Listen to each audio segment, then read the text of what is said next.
우리 청년 여러분들 잘 지냈습니까? 네, 저에게는 관심이 없겠지만 저는 여러분들에게 조금의 관심이 있습니다.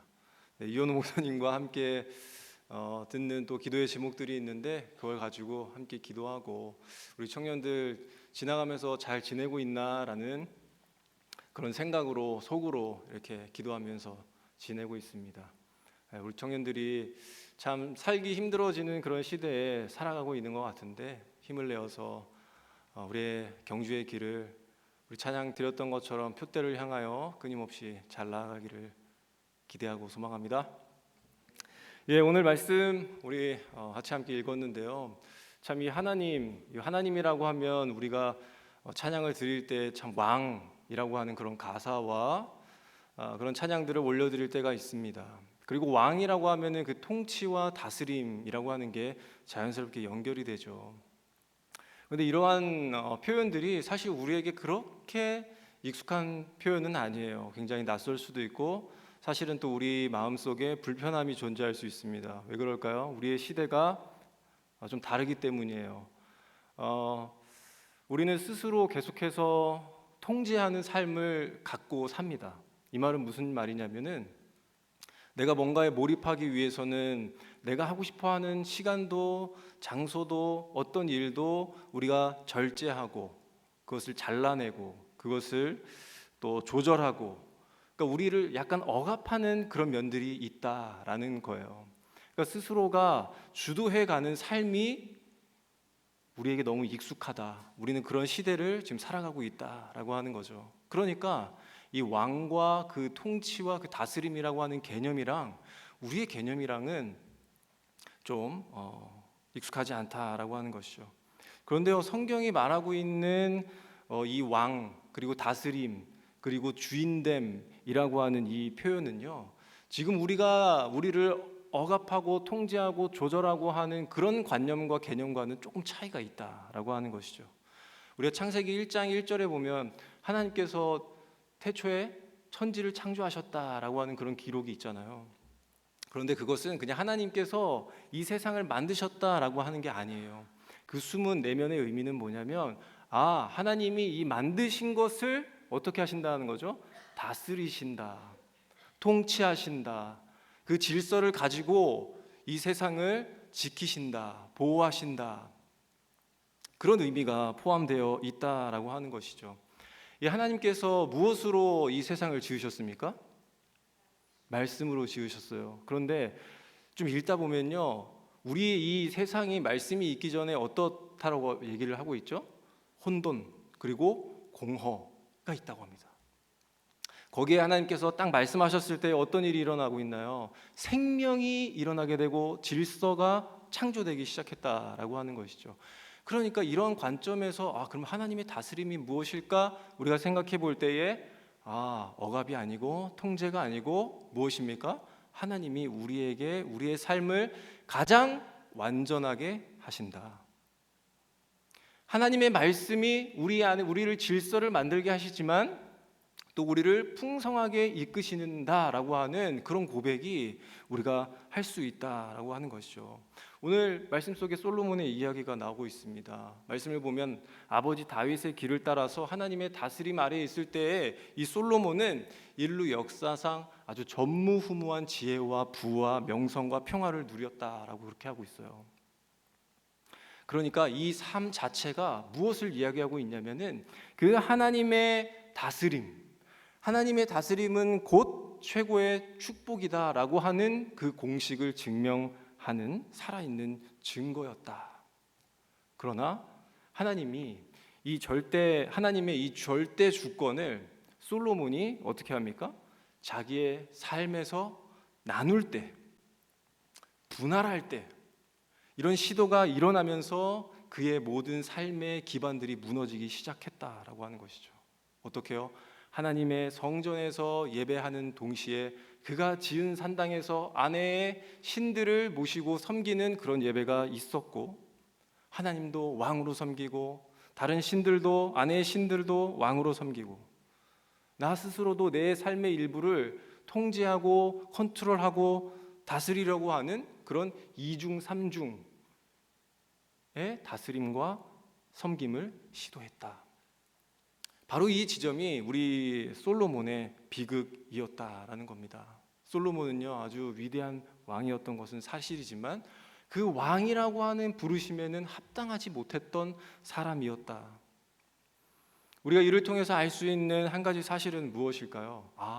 하나님을 내 삶의 전부가 아닌 우리가 일부로서만 선택하는 순간 어떻게 된다고요? 우리가 모든 것을 잃게 되고 다시 우리의 마음은 불안과 분열과 마치 공허와 혼돈을 다시 맞이하게 되고 우리 삶의 무질서로서의 그 결과를 맞이하게 될 것이다 라는 그런 말입니다. 그래서 오늘 이 솔로몬의 이야기는요, 우리 자신, 우리 영적 상태를 비추어 보는 그런 거울과도 같습니다. 우리 역시 하나님을 찬양합니다. 우리 역시 하나님을 예배합니다. 우리는 그 부르심에 맞게 잘 살아가면서도 한편으로는 무엇입니까? 우리의 삶에 좋은 것, 내가 즐거워하는 것, 내가 기뻐하는 것, 그런 것들을 나의 마음속에 주인의 자리에 모셔놓고 올려놓고 사는 그런 모습도 우리가 보게 된다라고 하는 것이죠. 그런 의미에서 우리에게 필요한 회복은 무엇일까요? 우리가 붙들어야 할 그런 소망은 무엇일까요? 오늘 말씀을 통해서 우리의 어떤 부분이 회복되어야 하고 이런 나약함을 가지고 있는 우리가 어떤 은혜를 붙들며 나아가고 살아가야 할지를 오늘 말씀을 통해 함께 나누면 좋겠습니다. 저는 그런 의미에서 첫 번째 회복을 바로 왕의 그 다스림을 넓히라라는 그 첫 번째 회복의 메시지를 전하고자 합니다. 뭐라고요? 왕의 다스림을 넓히자. 왕의 다스림을 내 삶의 반경에 넓혀가는 것입니다. 하나님께서 이 천지를 다 지으셨습니다. 아담과 하와가 어디에 살았나요? 에덴 동산에 살았습니다. 그런데 하나님의 통치가 그 에덴 동산 중앙에만 머물렀나요? 그렇지 않습니다. 이 모든 피조 세계에 하나님의 다스림이 임하고 있었던 거죠. 그러니까 우리가 이 관점에서 다시 한번 살펴볼 때 하나님의 다스림은 뭐냐면 어느 한 곳에 어느 곳에 하나님의 그 다스림과 그리고 하나님의 통치가 집중적으로 있는가라는 것을 살펴볼 일이 아니라라고 하는 거예요. 이 말은 뭐냐면요. 우리가 교회를 어떻게 얘기하냐면은 하나님의 임재가 있는 곳이다. 하나님이 이곳에 계시다라고 하는 생각과 사고를 우리가 쉽게 가질 수가 있다라고 하는 거예요. 괜히 우리가 기도를 교회에 와서 하면은 왠지 더 기도가 잘 되는 것 같고 사실 그렇기도 하기도 합니다. 그러나 교회는 그런 것들을 좀 도와줄 수는 있지만 교회라고 해서 하나님의 임재가 더 크고 하나님의 보호가 더 크고 하나님의 응답이 더 빠르지가 않다라는 것이에요. 하나님의 다스림은 사실 교회에 더 집중되어 있고 더 포화되어 있는 게 아니라 내 삶의 온 지경과 온 영역에 있다라고 하는 것이죠. 그러니까 우리가 어떤 특정 장소에 하나님의 다스림이 있다라고 생각하며 있는 것이 아니라 하나님의 다스림이 내 삶에 어디까지 미치고 있는가, 그 영역을 우리가 살펴보는 것 자체가 하나님께서 우리의 회복을 도우시는 하나님의 은혜의 첫 걸음이다. 저는 그렇게 말씀드리고 싶습니다. 그래서 본래요 하나님의 질서는요 우리의 삶의 중심에서부터 시작을 해가지고요 이렇게 동심원으로 우리의 가정에서 우리의 일터로 그리고 사회로 이렇게 힘차게 퍼져 나가야 되는 것이죠. 그런데 오늘 본문을 보니까요 아이러니하게도 그 중심부에서부터 무너지게 되는 그런 모습을 보게 됩니다. 이를 통해서 하나님의 다스림의 영역이 무너지게 되는 것을 우리가 보게 되는 거예요. 이게 왜 놀라운 사실이냐면요 이 솔로몬의 모든 삶의 기반이 무너진 것, 모든 붕괴가 이 믿음과 이 신앙과 예배하는 것과 전혀 상관없는 저 멀리 어딘가 변두리에서 시작된 게 아니라 하나님의 임재를 상징하는 그 성전에서부터 시작되었다. 그 성전 곁에 솔로몬이 무엇을 지었다고 오늘 말씀에서 이야기하고 있습니까? 산당을 지었다라고 얘기하는 것이죠. 하나만 지었을까요? 수개, 수십 개, 여러 개를 지었을 것입니다. 그래도 뭐 겨우 그 산당 하나 지은 거 가지고 뭐 괜찮지 않겠습니까? 라는 그런 생각도 우리가 들 수도 있겠지만, 사실은 그 하나님의 절대적인 그 통치권 자체를 부인하는 행위였기 때문에 매우 심각한 일이었던 것이죠. 여러분들, 하나님의 주권을 어떻게 생각하십니까? 하나님의 주권, 우리가 99%는 인정하는데 1%는 인정 못한다, 그런 차원이 아니라는 것입니다. 하나님의 주권은 우리가 100% 인정하는 것, 그것이 바로 하나님의 주권이라고 하는 것이죠. 그래서 이 문제를 가지고 다시 우리의 입장에서 생각해 볼 때에 우리는 항상 우리의 구역, 우리의 영역, 나만의 영역, 여기는 하나님이 들어올 수 없는, 하나님이 관심 가져주시지 않았으면 하는 그런 영역을 우리가 만든다라고 하는 거예요. 제한구역을 만드는 것이죠. 여기는 나만 출입이 가능해라고 하는 그런 거예요. 초등학교 때까지는 자기 방이 없는 것 같아요. 온 집이 자기의 필드예요. 거실에도 왔다 갔다 하고 안방에도 왔다 갔다 하고. 그런데 조금 사춘기가 지나면 어떻게 되죠? 이제 내 장소를 찾기 시작하는 거야. 나만 있고 싶어하는. 방문 잠가놓고 외출하고, 또 어떤 아이는 그런 일도 있다고 하더라고요. 그 위에다가 엄마 아빠가 들어왔는지 문 사이에다가 뭐를 이렇게 딱 끼워놔요. 근데 그게 빠지면 엄마 들어왔어? 이렇게 되는 거죠. 그래서 이런 나만의 구역, 그리고 하나님과 나 사이에 어떤 선을 긋는 이런 행위, 그리고 하나님 외에 다른 한 뼘의 공간, 한 평의 공간을 만드는 것 자체가 사실은 뭡니까?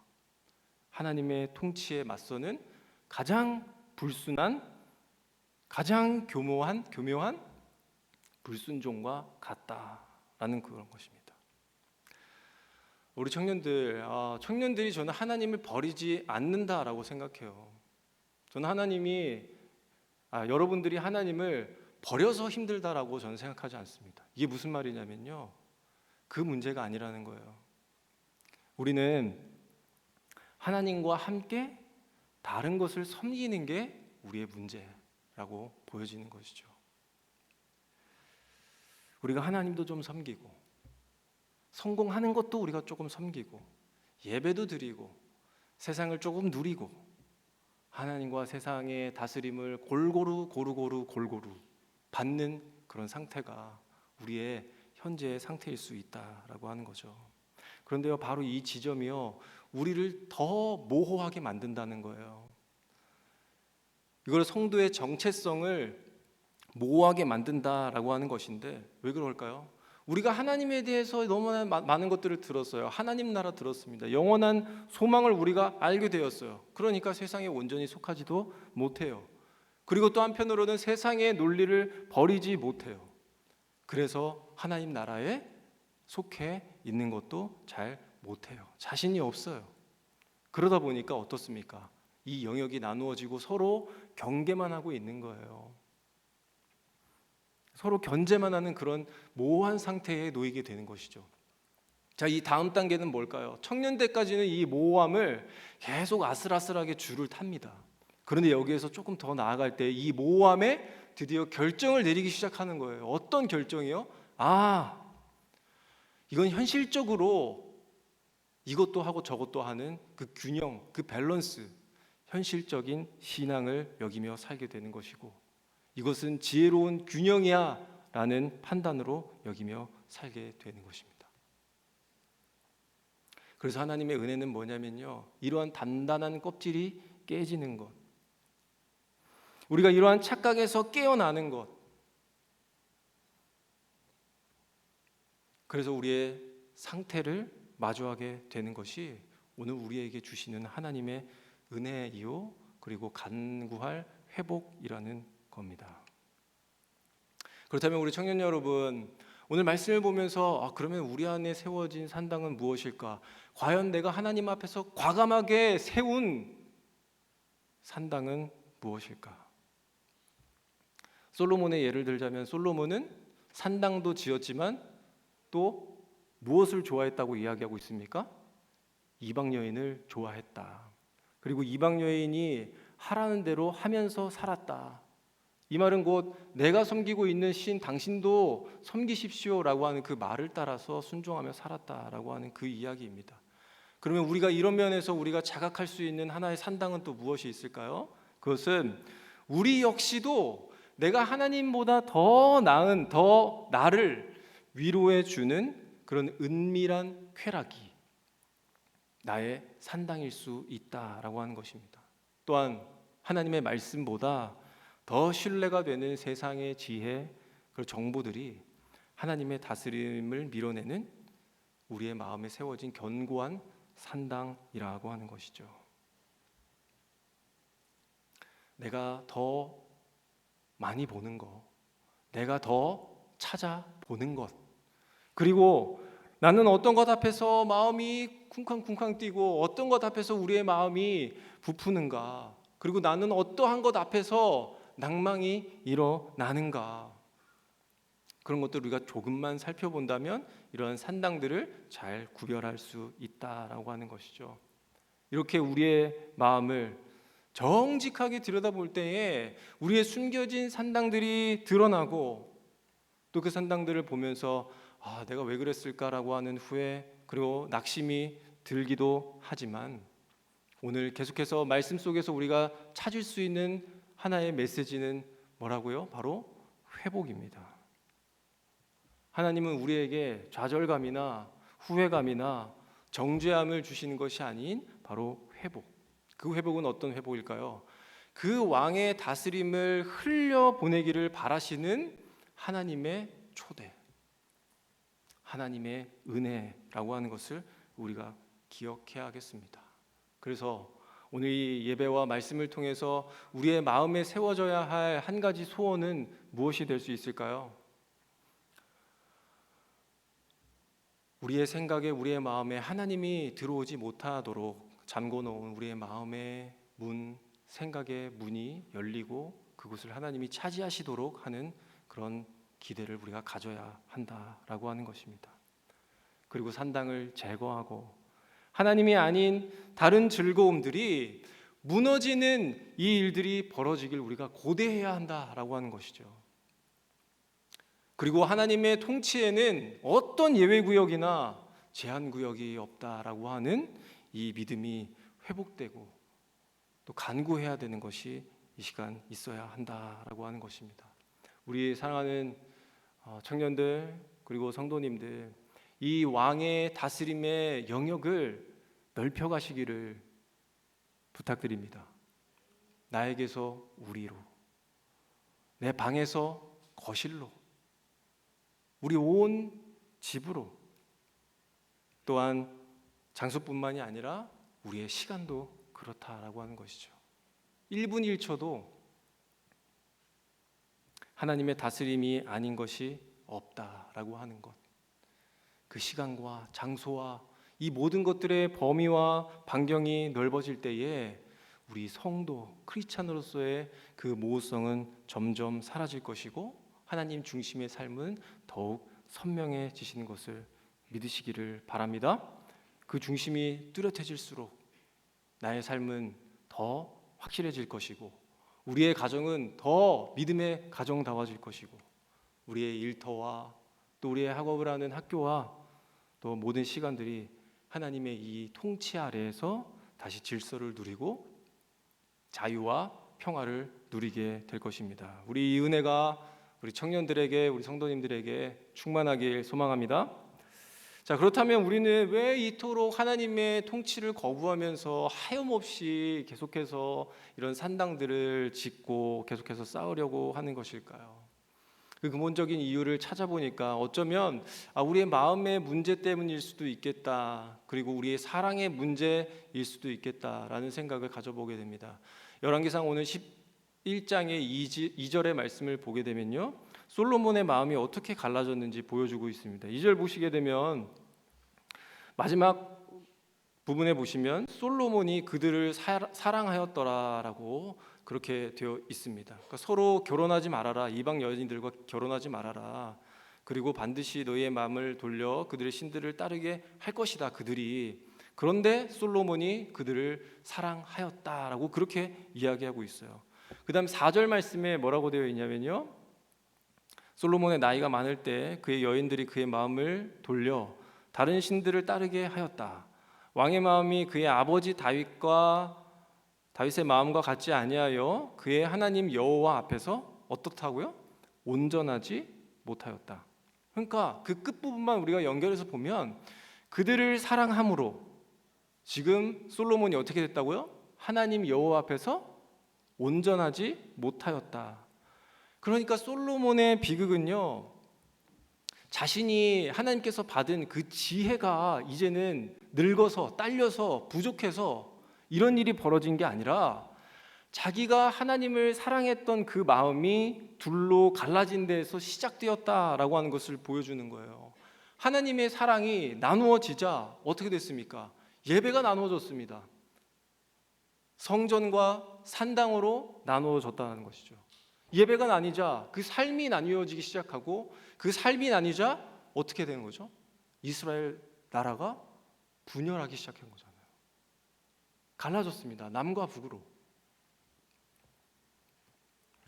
그런 의미에서 오늘 말씀을 통해서도 보는 것 하나가 무엇입니까? 우리에게 필요한 회복은 무엇일까요? 하나님 여호와 앞에서 온전하지 못하였더라. 그렇다면 우리의 회복은 온전하여짐입니다.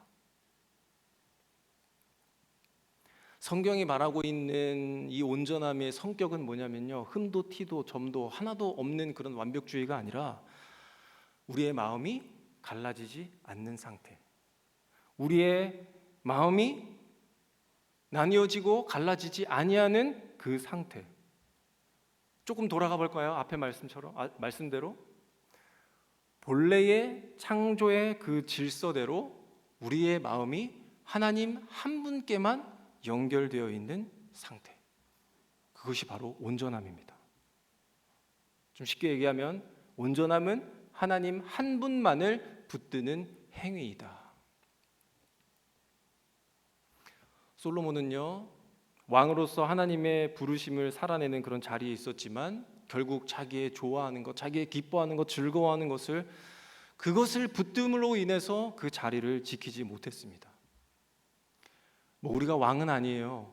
그렇지만 우리도 각자 하나님께서 주신 자리가 있고요, 하나님의 부르심을 따라 우리는 모두가 살아가고 있습니다. 그것이 일이 되었든 학업이 되었든 사업이나 취직이나 먹는 것이나 마시는 것이나 입는 것이나 모든 것이 사실은 부르심이요, 내가 그 부르심을 받아서 살아내는 자리라고 하는 것이죠. 그런데 이 부르심의 그 자리에서 그 부르심이 내 안전이나 내 기쁨이나 미래의 그 최후의 보루라고 하는 그런 역할과 성격이 되어버린다면 그것이 우리의 우상이 된다라는 겁니다. 그리고요, 우리가 좀 잘 될 때가 있어요. 잘 나갈 때가 있어요. 남들보다 조금 내가 노력해서 좀 우위에 있을 때가 있어요. 그리고 노력을 한 만큼 어떤 성과가 나오는 것에 대해서도 있어요. 저는 그게 나쁘지 않다고 생각합니다. 하나님께서 우리에게 주신 정당한 격려이고 우리에게 주시는 아주 적당한 기쁨이라고 저는 생각이 들어요. 그러나 우리가 그것을 더 자랑하고 싶어하고 그것을 더 사랑하고 기뻐하고 즐거워할 때 그것은 무엇이 되는 것입니까? 하나님이 되고 맙니다. 신명기라고 하는 성경책 17장에 보면요, 이스라엘의 왕도라고 하는 큰 제목으로 그 밑에 이런 말씀들이 있어요. 16절에 빨간색 무엇입니까? 군마를 많이 가지지 말아라. 두 번째로는요, 많은 아내를 두지 말아라. 세 번째, 은과 금을 너무 많이 모으지 말아라. 첫 번째, 말을 많이 두지 말아라 라고 하는 건, 이 말은요 예전에도 아주 기동성이 있고 전투하는데 너무나도 훌륭한 도구였어요. 오늘날로 치면 탱크, 전투기에 거의 상응하는 그런 전쟁 도구였던 것이죠. 그런데 이런 것들을 많이 가지고 있으면 이 왕의 마음이 어떻게 될까요? 우리가 이렇게 강하구나, 나는 이걸로 인해서 이 나라를 평화롭게 유지할 수 있겠구나 라고 하는 겁니다. 이것은 곧 자기의 힘, 자기의 능력, 자기가 가지고 있는 것을 가지고 붙들고 살지 말아라 라고 하는 하나님의 메시지였어요. 두 번째, 아내를 많이 두지 말아라. 저는 아내가 한 명인데 고대 왕들에게는 아내가 굉장히 많았나 봅니다. 뭐 많은 이유가 있을 것 같아요. 왜냐하면 이 결혼을 통해서 국제적으로 자신들의 안전을 안위하기 위해 했던 것이죠. 외교적으로 동맹을 맺고자 함도 있었지만은 또 정치적인 안정을 이루고자 하는 그런 정치적 행위, 아내를 통해서 그런 도구로 삼아 살아가기도 했습니다. 그러니까 이 말은 무슨 말이냐면요, 그 주변의 힘을 의지하지 말아라라고 하는 하나님의 메시지예요. 나 자신의 힘도 그리고 자기 주변에 있는 어떠한 강력한 힘을 붙들며 살지 말라라고 하는 것을 하나님께서 말씀하신 것이죠. 세 번째, 은금을 쌓지 말라.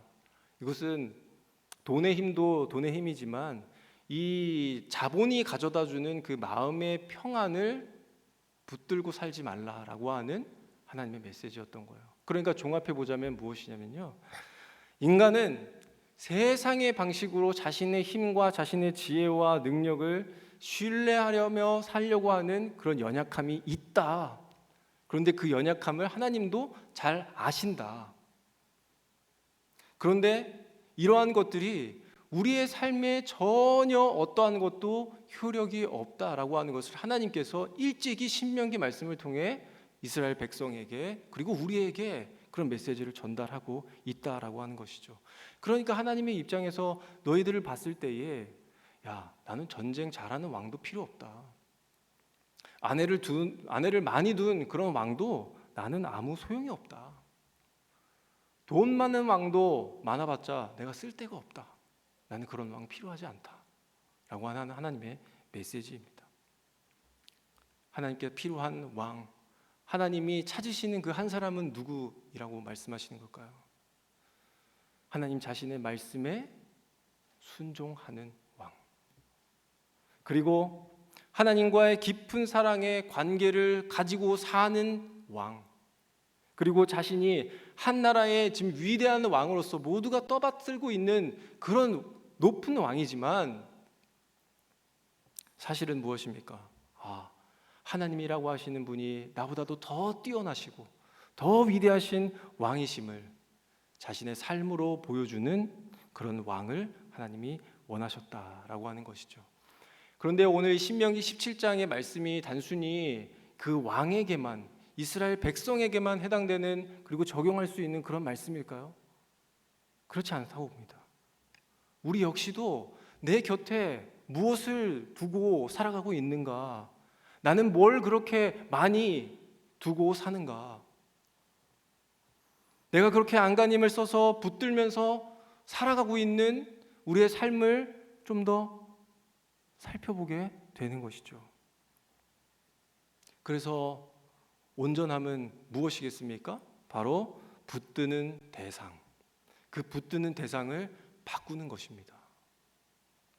하나님을 붙드는 것이죠. 하나님을 붙드십시오 라고 했을 때에 여러분들 분주한 것을 생각하면 안 됩니다. 이 말은 무슨 말이냐면요, 하나님을 붙들다라고 했을 때에 우리가 할 일을 더 많이 늘리는 어떤 분주함이 생기는 것 같아요. 내가 어떤 봉사를 해서 하나님을 더 붙들고 싶다. 내가 어떤 이 목자를 하는 것을 통해서 하나님을 더 붙드는 일들을 해보고 싶다. 내가 어떤 일을 통해서 붙잡으려고 하는 그런 힘쓰고 애쓰는 것이 아니라 어디에 우리가 힘을 써야 하는 것일까요? 다른 곁가지 사랑들을 다 제거하고 하나님 한 분만을 사랑하는, 그것이 바로 붙드는 것입니다. 우리 청년 여러분, 이 붙듦이 여러분들의 인생에 진정한 회복을 가져다 주시는 것을 믿으시기 바랍니다. 우리의 온전함은 우리가 어떤 것을 많이 하려고 하는 그 노력의 양이 아니라 우리의 마음의 그 중심을 누구에게 드리느냐라고 하는 거룩한 애씀, 거룩한 씨름이라는 것을 기억하시기 바랍니다. 우리가 이 씨름을 포기하지 않고 은혜를 구하며 나아갈 때에 하나님께서 우리에게 약속하신 참된 평강, 우리가 누릴 진정한 자유, 그것들이 나의 삶에, 여러분들의 가정에, 그리고 우리 교회에 위에 임하시는 것을 믿으시기를 바랍니다. 그런데 우리가 이토록 애쓰면서 하나님 한 분만을 왕으로 섬기려고 하는 그 궁극적인 이유는 무엇일까요? 그러니까 우리의 목적의 문제를 제가 여러분들에게 물어보는 것입니다. 하나님을 섬겨야 되는 목적이 도대체 무엇일까? 성경에는 여러 사례들이 많이 나오는데요. 그때마다 우리가 느끼게 되는 것은 뭐냐면, 하나님이 어떤 문제가 있을 때마다 잘 해결해 주시는구나. 전능하신 하나님. 그런데 좀 더 우리가 잘못 묵상하게 되면 우리의 삶의 진정한 문제 해결사이신 하나님, 응답해 주시는 그 하나님에 머물게 된다라고 하는 것이죠. 그런데요, 이러한 것들이 불필요하다라고 이야기하는 것은 아니지만 우리의 신앙의 여정이 여기까지일까요? 이게 끝인 걸까요? 우리의 목적이 무엇인지를 다시 살펴봐야 된다라고 하는 점입니다. 그래서 마지막 세 번째 회복의 걸음은 하나님의 다스림을 더 깊이 하라. 하나님의 다스림을 더 깊이 하라. 오늘 솔로몬의 모습 속에서 우리가 관찰될 수 있는 한 가지는 뭐냐면요, 솔로몬이 뭔가 부족한 그 결핍에 의해서가 아니라 풍요로운 가운데에서 오는 시험에서 무너졌다라고 하는 겁니다.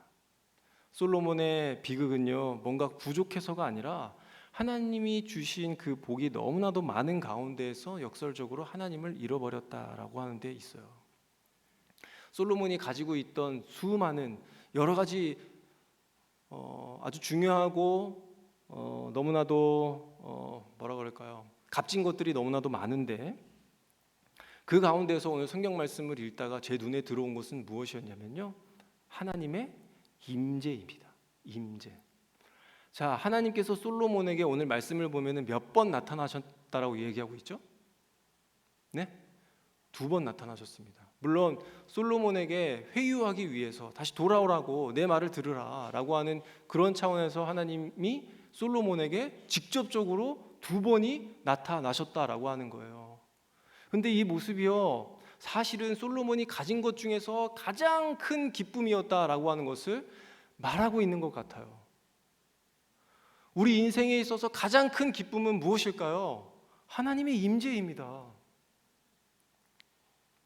하나님이 우리와 함께 하신다라고 하는 것이 우리에게 가장 큰 기쁨 아닐까요? 그렇죠.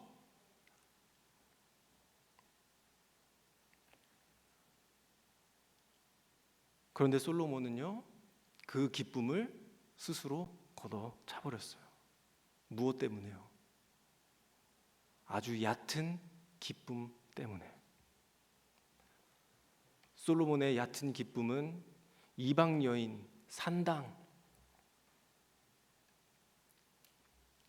그리고 하나님이 주신 그 복을 받은 그 상태, 지금 내가 누리고 있는 삶의 만족감, 그 즐거움 자체를 즐기는 것이 바로 이 솔로몬이 추구했던 아주 얕은 그런 기쁨이었다라고 하는 거예요.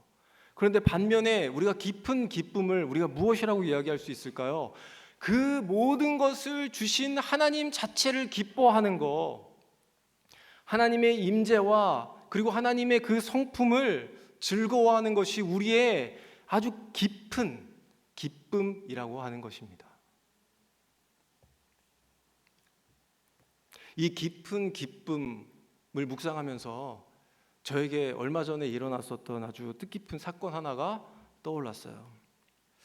저희 교회에 정말 하나님이 너무나도 좋아할 부부가 있어요. 이름은 밝히지 않겠지만, 근데 그 부부의 기도 제목을 제가 한번 보게 된 거예요. 듣게 됐어요. 그 기도 제목이 뭐였냐면, 남편이 차 사고가 났는데 너무 심하게 나가지고 폐차를 시켰어요. 그런데 늘 타고 다니던 자동차가 없으니 교통편이 얼마나 불편하겠어요. 출퇴근하는데 너무 어려움이 크다는 거예요. 오래도 걸리고 걷기도 걸어야 되고 버스를 타는데 기다리는 것도 지루하기도 하고 얼마나 그렇겠어요.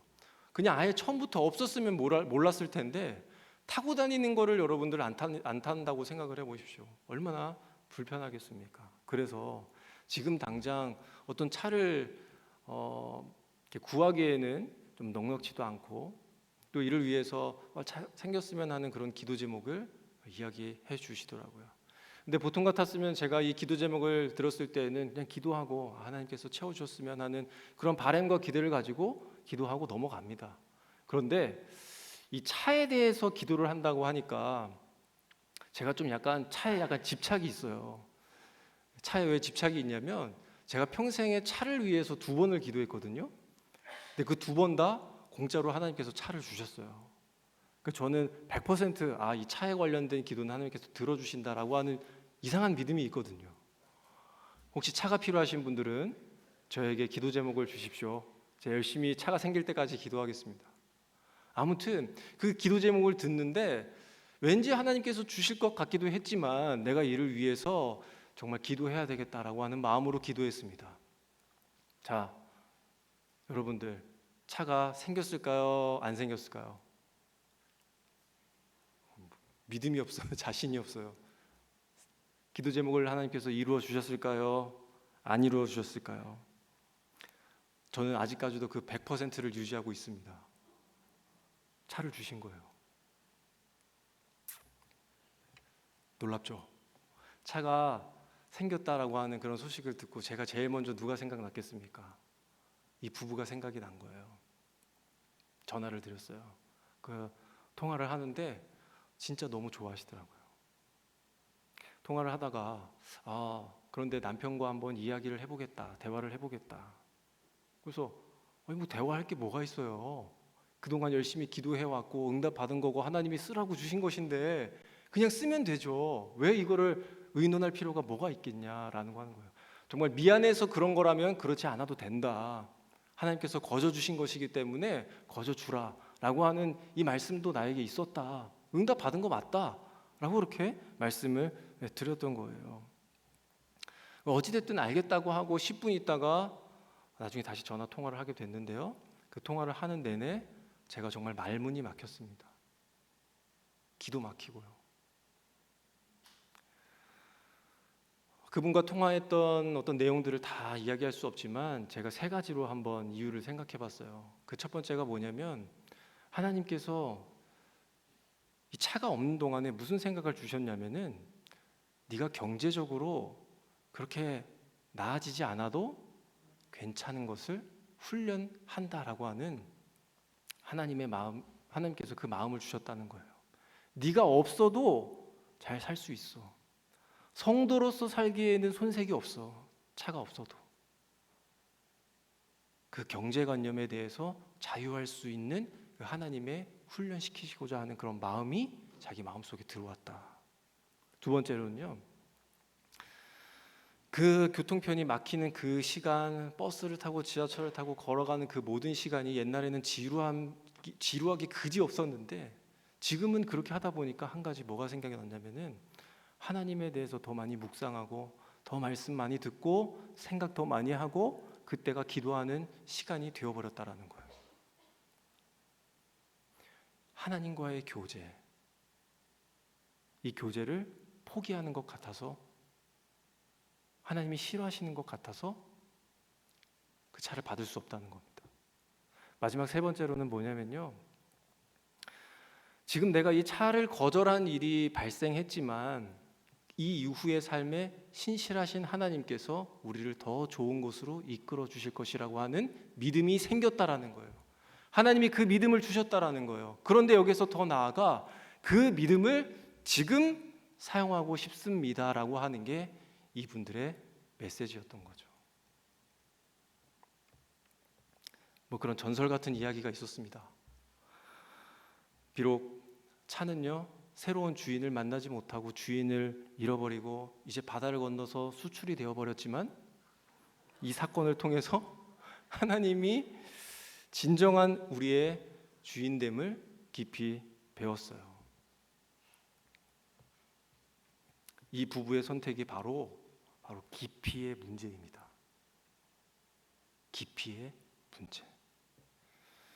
물론 하나님께서 우리가 기도하는 것 응답해 주시고 우리의 문제를 해결해 주시는 그 은혜가 참으로 귀하죠. 너무나도 소중하죠. 그것이 우리를 또 살게 하기도 합니다.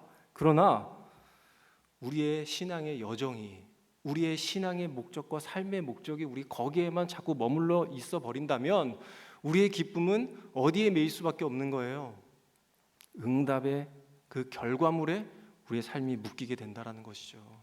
그런데 이들 부부는 바로 그 응답이라고 하는 아주 얕은 그 기쁨을 넘어서 하나님의 관계라고 하는 깊은 기쁨을 선택한 것입니다.